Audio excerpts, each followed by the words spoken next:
With Johnson City serving as the largest of the three cities population-wise, its downtown area has served as a hub of the entire region for over 100 years. And the best part about it, as we move forward, they are doing it with a new path. That is true. News Channel 11's Ansley Daniel takes a look at where downtown Johnson City's development is today and where it's going. Downtown's always been the place to be. It's just that we didn't know how to use downtown anymore. We all expected it to be your typical retail, or we expected it to look exactly like it did in 1952 or 1965.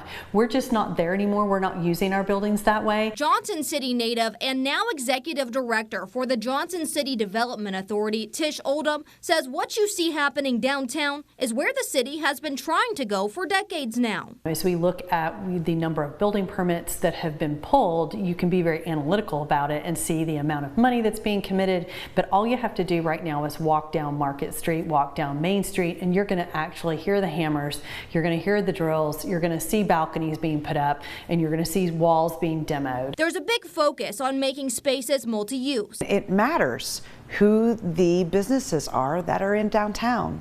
And what we find when we do our job with commercial real estate, whether that means finding a buyer for a building or finding a tenant to lease space, is we want them to be able to have some really amazing co-tenancy. An example of that is the Generalist, a general store with 10 apartments up top. The Generalist is part of a very, very old building.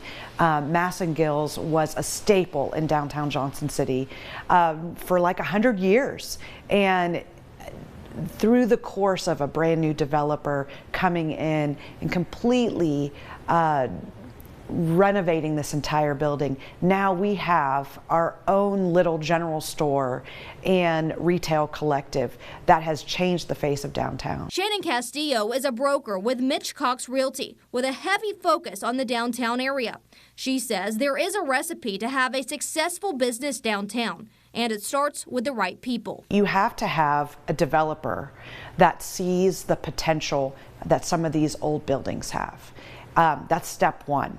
Step two is we've got to have economic development with Johnson City Development Authority and the City of Johnson City coming in and giving opportunities to help these developers make these numbers work.